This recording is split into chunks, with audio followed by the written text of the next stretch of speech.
Okay. Good morning. We are in Perek Chaf, chapter 20 of Sefer Yeshayahu.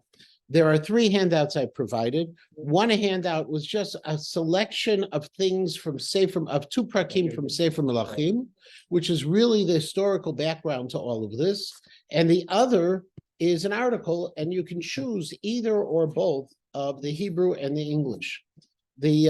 The Hebrew is not that hard. It's from Yehuda Elitzur. Yehuda Elitzur was one of the key contributors to the Dat Mikra series. The fascinating piece about the article, though, is that this article was actually his presentation in the Beit Hanassi during Zalman Shazar's term, and from Ben Gurion, the Beit Hanassi would always have a Chugla Tanakh, would have presentations from some of the leading Tanakh scholars, provide presentations and classes in the Beit Hanassi.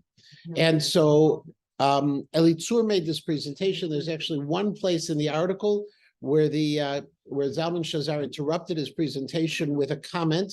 And you'll see in the middle of the article, he talks Kvod Hanassi. He responds to Zalman Shazar's question, making a little bit of change. There was also Chaim Tadmor, a very, very famous archaeologist and scholar, was also at the presentation. He quotes extensively from Tadmor. The reason I brought it is because Elitzur's presentation, it's all on this perek, which is a very brief perek, takes into account new historical information that we know regarding the Assyrians and the capture in particular of Mitzrayim. So what we're going to do first is we're going to learn this very brief chapter with classic Meforshim, and then we'll take a little bit of a side turn and go over to some key points from Elitzur's article itself. I'm not going to read it because you can either read it in Hebrew or in English, whichever you'd like to do. The last thing, and before I get started, is I am going to start first with those two prakim from Sefer Melachim, just to remind you. Melachim Bet, and that's that two-sided sheet that looks like this. It is selections. I cut out psukim just because we weren't going to do them, and you can read them yourselves. And the only reason I printed them, even though many of you have Tanachim, it's just easier to jump around a little bit. It is pure Shemus, so please put it with the rest of the Shemus piles that we have as well. And for those who are online, in terms of the pure Shemus, let me bring this up for you as well. And let me just pull up the screen as soon as I can find it. Is it okay? Okay. So what we have here, in terms of Sefer Melachim Bet, this is the beginning of Chizkiyahu's reign. And actually in Pasuk Aleph of Perek Yud Chet, we introduce Chizkiyahu and his reign, where at the very same time, Hoshea ben Elah, who was the last king of the north, was also in control of the north, but not really too much in control because he's about to be exiled. And so if you look in Pasuk Tet, I highlighted the psukim in red are the psukim I'm going to refer to. So it says in the fourth year, it was in the fourth year of Chizkiyahu's reign, Hu Hashana Shvi'it Hoshea ben Elah. It's the seventh year of Hoshea ben Elah's reign. Melech Yisrael ala Shalmaneser Melech Ashur al Shamron v'Yitzer aleh. Shalmaneser came against the northern kingdom, and he placed it under siege. And then in the highlighted Pasuk Yud Aleph, Vayagel Melech Ashur at Yisrael Ashura, and at Yisrael Ashura, and the king of Assyria exiled the northern tribes to Assyria. This is the statement of the exile of the 10 tribes. Then Pasuk Yud Gimel, the next highlighted and bolded piece of Arbasrei Shana, Melech Chizkiyahu allows Sancheiriv Melech Ashur al Kol Arei Yehuda B'tzurot V'Yit Pashem. So then what happened was the 14th year. So if you notice the exchange of years, what you have is, excuse me? The 14th year of Melech Chizkiyahu? No. Because the 16th year was in such a text. Yeah. No, Yud was Shesh. Oh, it was six. Right. Yeah, it was 6. So now we're moving forward, and it's 8 years later. We're on this sheet, 8 years later on this sheet. And what it is 8 years later, that's when Sancheiriv comes and begins to spread out and begin to conquer the southern kingdom.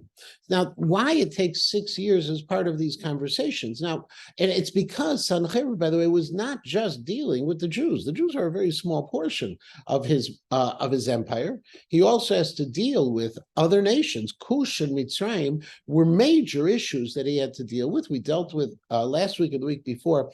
Cush could either be an area in India or it could be Ethiopia, which we normally talk about. There's two different possibilities where that monarchy was. But he's dealing with other nations, and he also is doing the same thing as he's doing to the Jews. Population exchanges, everything along the way. So we know a number of years pass out, and then in Pasuk Yud Zayin, as part of the siege, Vayishlach Melech Ashur et Tartan vet Rav Saris vet Rav Sheka ben min Lachish shel Melech Hizkiyahu bechel Kaved Yerushalayim. And then they get all the way over to Yerushalayim, and they begin the siege on Yerushalayim. And Rav Sheka, the spokesman of the king of Ashur, begins to taunt the people who are besieged inside the walls of Yerushalayim. And if you remember the rest of that story as well, that ultimately part of those taunts are, you're not going to get out, you're not going to survive. And in Pasuk Chaf Aleph, Hine batachta lecha al mishenet hakaneh haratzutz hazeh al Mitzrayim. He mentions in the course of his conversation, you've been relying on Egypt to save you, which is very clear, a reference to the fact that there had been these negotiations or alliances with Mitzrayim and Yehuda. Now we know Mitzrayim was the other major empire at the time. It wasn't as extensive as Ashur. Mitzrayim was there. And here we see Rav Sheka says, hey, don't even look to them. They're not a hope at all, because Ashur is going to conquer Mitzrayim as well. We'll see that conquest of Mitzrayim. And this is the major point, by the way, between Elitzur and Chazal, and it's not that he's fighting Chazal. Chazal's knowledge of history was one, and they're trying to deal with psukim. Chazal say that this conquest of Mitzrayim is going to be within the next few years. Elitzur says we now have 5 different documents from the time of Sancheriv that say it was 40 years later, at least 40, at least 40 years later. And so when we're going to encounter the 3 years in the text, according to Elitzur, it'd be very difficult to say that it's talking about the conquest of Mitzrayim. It's got to be talking about something else. And since it doesn't say 3 years to the conquest of Mitzrayim within the text, it's just talking about 3 years, he's looking for something else that's going to take those 3 years' time, which he's able to posit. Now, at the same time, while all of this is happening, and the rest of that chapter in Pasuk Perek Yud Chet really deals also with Rav Sheka taunting the Jews about God. That God's not going to be able to save me this. You're not going to be able to go with the mortal allies. You're not going to go with the supernatural ally. It's not going to work at all. You're going to be done. Again, one of the things you may remember from this conversation also, Rav Sheka insisted in speaking in Hebrew. He didn't want to speak in Assyrian or any other language. And the reason he insisted on speaking in Hebrew was he wanted all of the people inside Yerushalayim to hear him. He wanted his taunts to demoralize the people. He didn't want this to be a royal negotiation. He wanted this to be, mocking the Jews themselves. That's Perek Yud Chet. A lot more details. We've learned it. We can go over it again at a different time. Perek Yud Tet, it starts out with Chizkiyahu tearing Kriya. That's Pasuk Aleph. Vayishmo HaMelech Chizkiyahu vayikrat b'gadav vayitkas b'sak vayavo Beit Hashem, and he goes to the Beit HaMikdash to pray, which is one of the indicators of the greatness of Chizkiyahu, that he goes to the Beit HaMikdash as opposed to just trying to figure this one all on his own. Then, not only does he go to the Beit HaMikdash, and this is, by the way, despite the fact that earlier in the previous chapter, he tries to bribe, to pay off Ashur not to attack him, even taking from the treasuries of the Beit HaMikdash, even stripping the precious metals from the doors of the Beit HaMikdash to send it to Sancheriv. None of it works. And then in Pasuk Vav, lo and behold, Vayomer Lehem Yeshayahu, he sends out Pasuk Hey Vayavo Avdei Hamelech Chizkiyahu Yeshayahu. In the middle of the siege, who do they seek? They seek the Navi. They seek Yeshayahu, our Yeshayahu, we're going to be hearing it from a different perspective in Perek Chaf. And Yeshayahu goes ahead and he says, "Don't worry." Okay, all of their blasphemy, don't worry about this. And he has an initial short prophecy, and then Pasuk Chaf, after Rav Sheka gives them a rough time again, he reassures them, and this time he has a long prophecy that ultimately speaks about the destruction of the Assyrian armies. And that's what happens on the backside of the page in Pasuk Lamed Hey, and we keep on referring it to, Lamed Gimel actually, Baderech Asher Yavoba, Yashuv, Ela'ir Azot Lo Yavonu Mashem, that ultimately they're saying, listen, the Assyrian, says Yeshayahu, the same way they came, that's how they're going to go. They're never going to enter into the city. And Hashem says, I'm going to protect the city. Vayhi balayla, the red bolded words, balayla hu vayetzu malach Hashem. Vayitze malach Hashem, vayach b'machana Ashur 185,000. And an angel of God came out that night, and it smote in that encampment of the Assyrians who had been laying siege over Yerushalayim, 185,000 of their soldiers. And all that was left were just the corpses were there. And then Sancheriv goes back home. And just similar, and if you think about it, just like the Midrashim talk about Paro, that the ultimate shame, but that's not the ultimate shame, because ultimately what happens is he goes home, he's bowing down to his God, and his two sons murder him. Okay, his two sons will then murder him, and that's Pasuk Lamed Zayin. That's the end of Sancheriv. So, having said all of that, this is the background. This is the background to this parak that we're going to be entering into. Okay, and in this parak that we're going to be entering into, it says, it starts out like this: Bishnat bo Tartan Ashdoda. It was in the year when Tartan came to Ashdod. Now, what year is it that Tartan comes to Ashdod? According to the Radak, Tartan, who is one of the major officials of the king of Assyria, in other words, he's one of Sancheriv's people, he shows up to Ashdod. Now we know where Ashdod is nowadays. Sometimes it's interesting to read some of the Meforshim trying to describe to us where Ashdod is. Nowadays, pull out a map of Israel, there's Ashdod right there. Okay, we're okay. And it's in the same basic place where Ashdod of today is as Ashdod of then was. He shows up to Ashdod. Now, when would he show up to Ashdod? According to the Radak, he shows up in the 14th year of Chizkiyahu. Now, we know the 14th year of Chizkiyahu was when Sancheriv came and began destroying the southern kingdom. That was Pasuk Yud Gimel. So according to Radak, that's what happens. What's happened in between, according to the Radak? According to the Radak, what's happened in between is Sancheriv has been fighting Cush and Mitzrayim. Has he conquered Cush and Mitzrayim? Still fighting him? We're not really sure, but that's when Tartan shows up to Ashdod. According to Rashi, Rashi says Tartan shows up 3 years before that 14th year. In other words, in the 11th year, he shows up, when before Sancheriv has returned from his battle of Cush and Mitzrayim. Sargon and Sancheriv are one and the same? Not necessarily.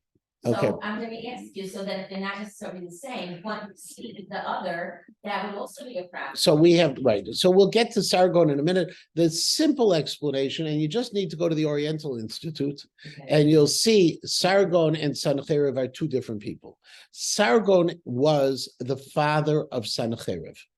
Okay. Sargon ruled from 720 to 705, BCE. Now, he was the father, but according to the Gemara, Sargon and Sancheriv are the same people. Because they represent the same. Well, because they're the same enemy. It's like we say Amalek. Okay. Doesn't matter whether it's right.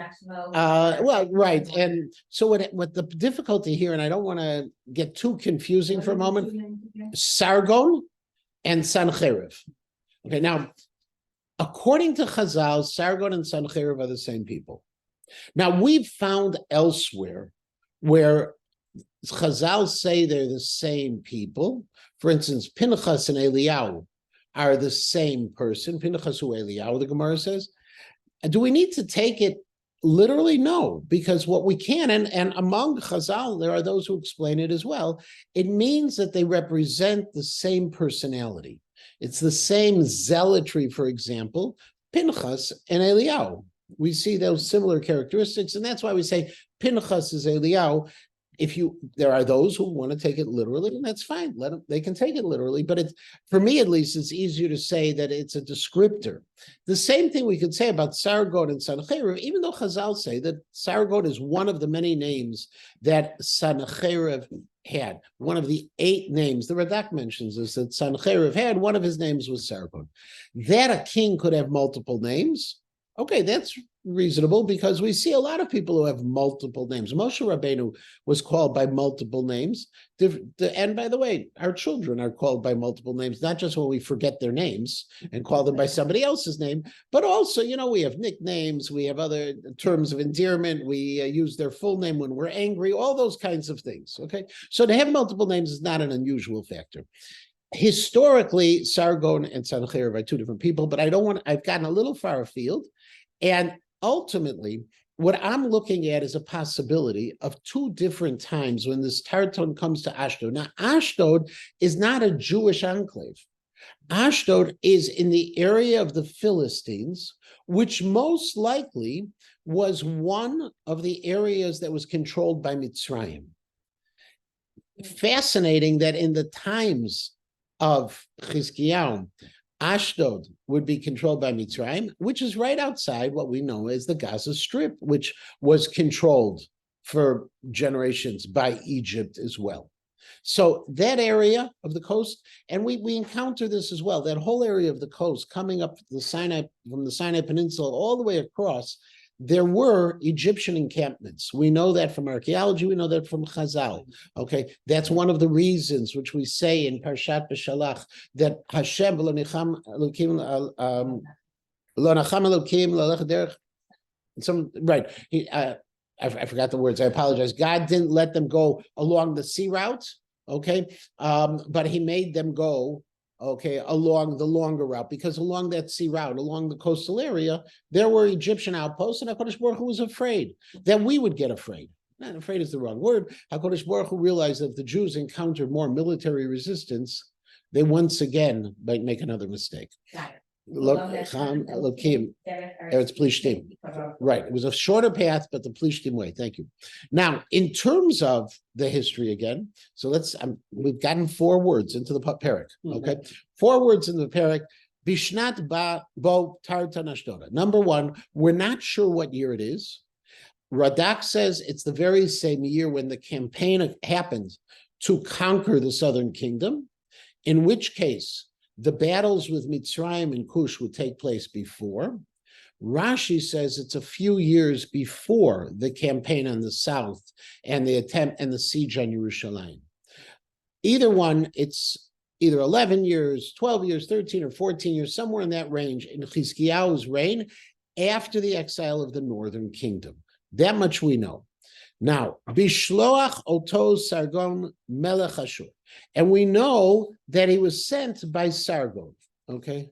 Now, Sargon either was Sancherib, take the Radak, he quotes the Gemara, he says it's one of 8 names, but when you look in the Ibn Ezra already says, Yitachene Heyoto Sancherib, it could be that he's Sancherib, O Acher, or somebody else.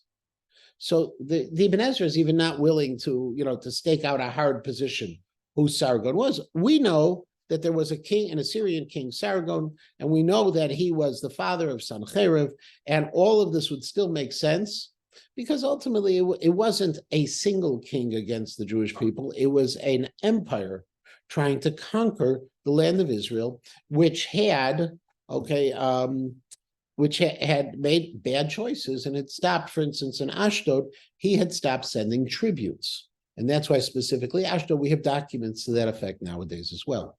So he sends them, and then it says, Vayilachem ba'Ashdod vayilkedam. Okay, he went ahead and he battled against Ashdod, and he captures the city of Ashdod. Okay, Pasuk 1. Now the question is, why are we giving this context, of course? What's the purpose of saying it's in that year about Ashdod? Why don't we give the context directly towards Yerushalayim, towards Chizkiyahu? Why are we talking about Ashdod? And Professor Elitzur ultimately will say that the idea is because all of these issues are intertwined. The fact that they were going to Ashdod, and I'm going to jump in and put a little piece of Elitzur in here because it doesn't contradict anything that Chazal will say, or even offer another piece of it. It adds to it. If you imagine for yourselves for a moment the Jewish people are seeing the massive Assyrian army head southward.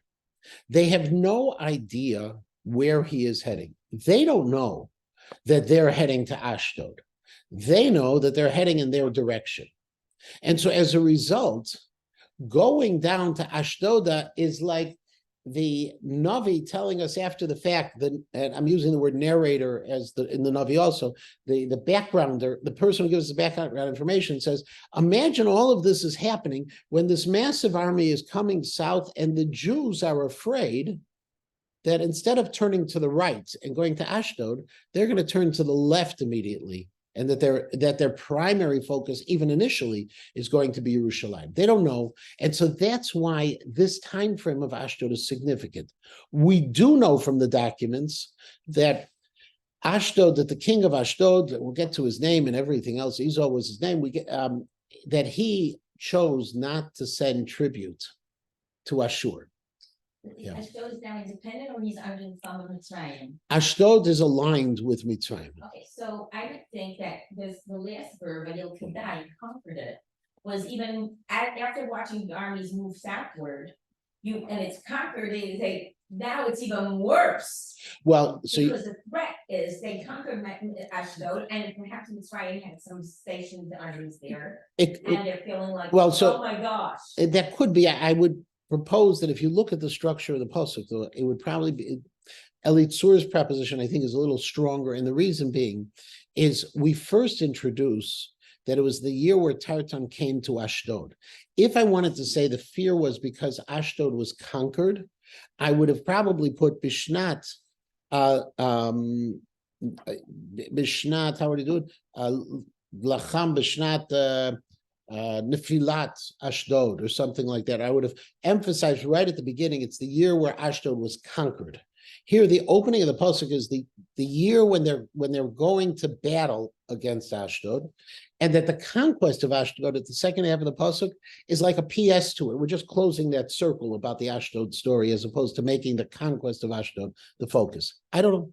Now, Ba'etahi, it was at that time, Diber Hashem biyad Yeshayahu ben Amotz lemor, that Hashem spoke to Yeshayahu. Okay, excuse me a moment. Hashem spoke to Yeshayahu, saying the following: Lech ufitachta hasak me'al motnecha, and open up the sackcloth that is around your waist. V'na'alecha tachalotz me'al raglecha, and remove your shoe from your foot or your feet. Vayasken, and Yeshayahu did this. Haloch arom v'yachef, and he walked naked and barefoot. Now, this is a really complicated pasuk, and the reason why it's really complicated is two things. Let's start from the Israel one. What was he wearing sackcloth for? Why is he wearing sackcloth? Number two is, why are you asking a prophet to walk around naked? How can you ask such a thing? So the idea of the sackcloth in the eyes of many of Chazal was because he was mourning the galut of the 10 tribes. That from the point where the 10 tribes had been exiled, 8 years or 5 years, depending on which approach you're taking, they had been exiled. He had entered into a state of mourning. And according to the Radak, it's been 10 years since the full exile. And these 10 years, he's been mourning the entire time. He was doing it. Now, if that's the case, it's still a little complicated, but the Ibn Barbanel says, well, that is the case. He walked around and it was for the shock value. He was trying to shock the Jews. Can't get more shocking than this. A person of great prominence and significance walking around, let's assume in his underwear. Okay, for a moment. Now, however, it's not so simple to say that, because we have to make the assumption up front that he was wearing sackcloth. Nowhere do we find a command to Yeshayahu at the time of the exile of the 10 tribes, mourn. Put on sackcloth, start putting on ashes. We don't find this anywhere. And since you don't find that anywhere, then you have to question whether or not that's really the approach. And so Targum Yonatan takes a different approach, and he says, Vateser Sakam. Vateser Sakam means, and he tied on sackcloth. Explains Rashi that he wore it he put on sackcloth so tightly that it was almost like a seal. It was like people walk around nowadays, really tight clothes, really tight sackcloth on, but still, how do you have it? So there is a phrase which we find in Sefer Shmot, like mefutachot pituchei chotem, engravings of the signet ring, talking about in the Mishkan. So when we talk about the engraving, it's pituchei. It's something that's very tight within. Okay, and so Rashi has a basis. And as a result, the way Rashi explains it is, he tells Yeshayahu, put on sackcloth and take off your shoes. Now, taking off shoes is still a sign of mourning. Putting on sackcloth is a sign of mourning. Now we're consistent. A mourner, huh? Right. That it's not easy. Okay, you're 100%. That's why the Radak's approach is easier, but Rashi introduces this idea, and the Rambam agree. The Rambam takes a very different approach. If I look at the words, the simplest explanation of the words, take off your clothes. Simple. Okay. You just say loosen it up. Well, that's it. Doesn't say loosen it up. It says take it off of your waist. Okay, and also, by the way, if I'm comparing it to taking off your shoes, it seems to be the same kind of actions. That's the simplest explanation, except for, again, this doesn't sound right.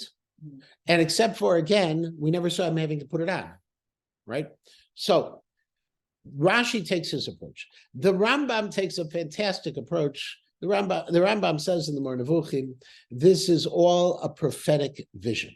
Didn't happen. This was a prophecy that Yeshayahu saw a vision, very much like with Hosea in Sefer Hosea, where it talks about that he should marry a woman who was a prostitute and have children and all these kinds of things. The Rambam takes the approach that is all prophetic visions.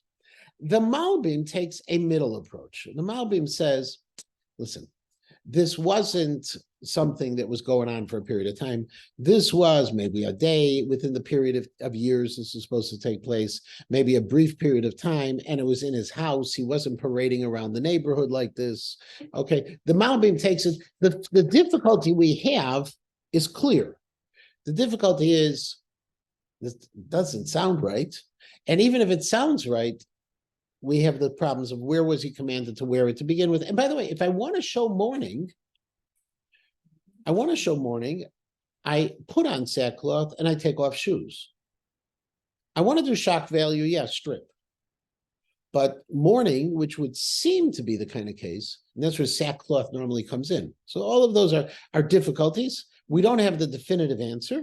Vayomer Hashem, and so then Hashem tells him, Kasher halach avdi Yeshayahu arom v'yachev, just like my servant Yeshayahu, and Avdi Yeshayahu is a term of endearment, right?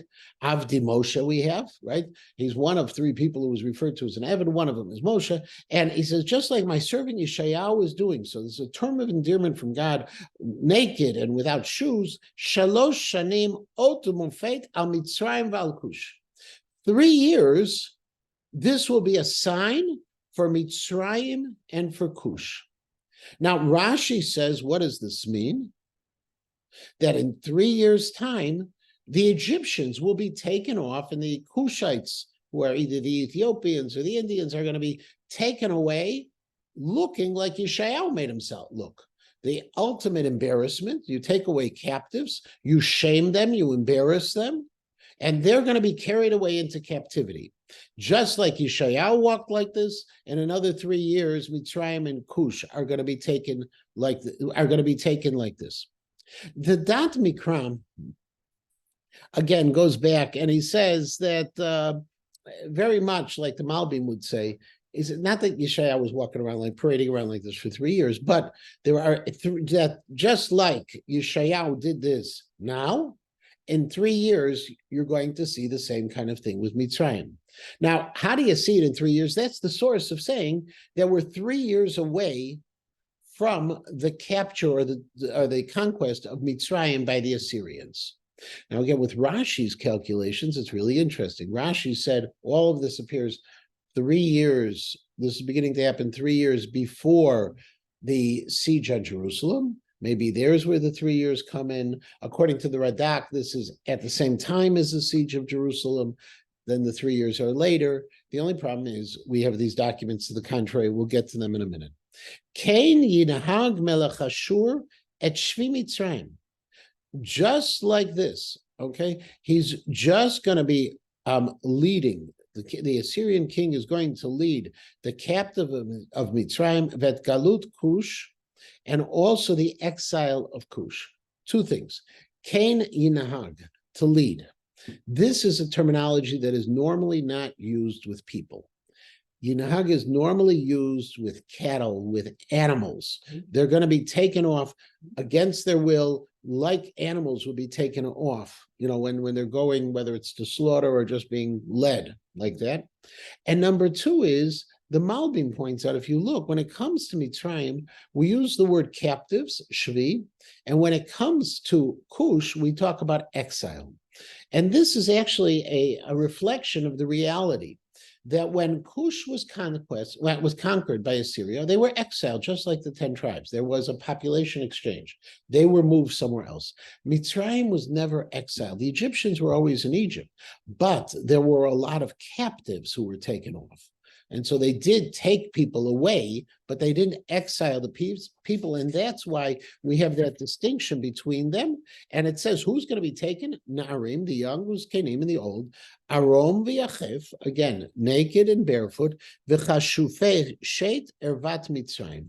And they're also going to be taken literally naked. In this case, the shet is the behinds are going to be uncovered and the front is going to be uncovered. This is the shame of Egypt. V'chatu v'voshu. And they were devastated and they were ashamed. Mikush mabatam, those who were looking to Kush, umin Mitzrayim tifartam, and those who regaled in Egypt. Now, who are the people looking at Kush and who are the people regaling in Egypt? We're talking about initially, according to Ibn Ezra, we're talking about the Aseret HaShvatim. The 10 tribes had made formal alliances with them. But Rashi doesn't say necessarily that. Rashi just says, Kol hamabitim u'mitzapim. Anyone who's looking and hoping for help from Kush or Mitzrayim, they're just going to be devastated when they see these captives being taken off. They had always relied on the strength. This could, and looking at Perek Yutet and Sefer Melachim Bet, the way Rav Shekab mocked them, or Yutet, where the way Rav Shekab mocked them in the siege of Yerushalayim, that the Kaneratzutz, this is a very thin reed, a nothing of a reed. Mitzrayim is not really a power that you thought it was. It could be referring to the people of Yehuda as well, of the southern kingdom as well. Now, and that, by the way, is the position of the Radak. And the reason the Radak says this is Radak remembers where we are in history. This is definitely taking place after the exile of the 10 tribes. The 10 tribes are gone. And so who's looking to Mitzrayim and Kush at this point? The only ones who are left are the Judeans, the southern kingdom. They're looking to them. And therefore he says, what the Navi is saying, that those who are relying on those other powers, when they see those other powers vanquished, the story's over. There's nothing more that you can do. You're just going to be destroyed. Now, the other interesting thing is the Mitzrayim Tif Artam, the glory, Egypt was their glory, right? We say Kush, they were looking at, and Egypt was their glory. Again, we find, I believe it's the Malbim, I didn't mark it down, that the reason for these differences, Egypt was this magnificent monarchy with all the pomp and circumstance and all of the things you would imagine. And being associated with them was not just a point of security, but it was a point of pride. I can go there and I look to the Egyptians and I've seen the palaces of the Egyptians and all of the things. So when people would look to Egypt, it wasn't just, hey, they'll protect me, but wow, I get invited to state dinners and I get all of these other things. It was the tiferet of the glory of the Jews. Va'amar, and he said, Yoshev ha'i hazeh bayomahu, and on this day apparently, the day when Egypt and Cush are going to be led off, at that very same time, those who are living in this island. Now, where is the island? The Abarbanel says the easiest explanation of this is of all. The island is Israel because they're surrounded by enemies. Now, it's something we talk about nowadays also. When you're surrounded by enemies, you feel like you're in an island. It's an island of democracy. We'll use those kind of terminologies, okay?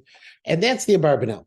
However, Rashi and the Ibn Ezra take a different approach, and they say, no, an island means an island. You need water to have an island. So Rashi says that, look, that ultimately Israel is bordered on the sea, and so we can refer to Israel like an island because it's bordered on the sea. The Ibn Ezra says, and Radak says something, Radak says similar concepts a little more explicitly. The Ibn Ezra says that no, it's talking about the people who were on islands off the coast and watching everything that was going around there in a certain state of security. They're watching.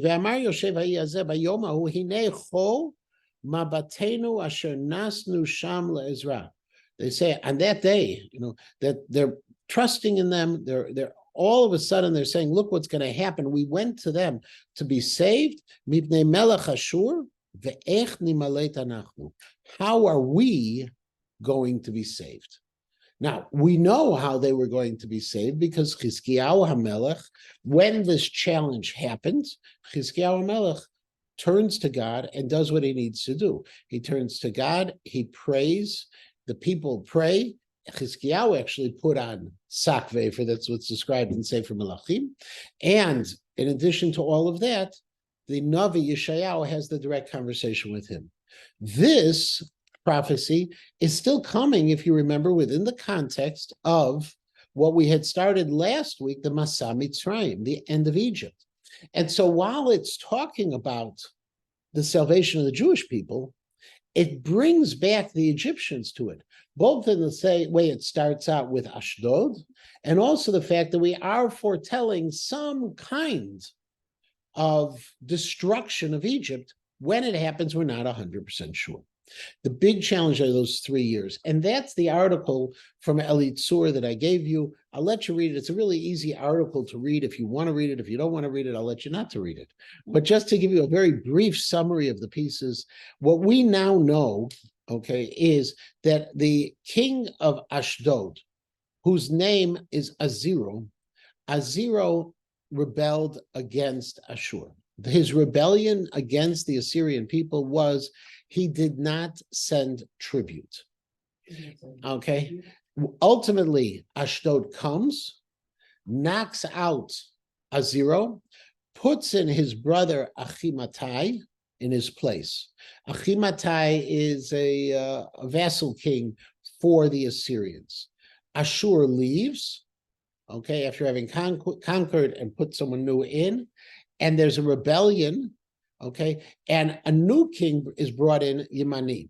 Now, Elitzur proposes in this presentation he made in the president's house, his proposal is Yemani may be another way of saying Yevani, the Greeks. So a Greek king there.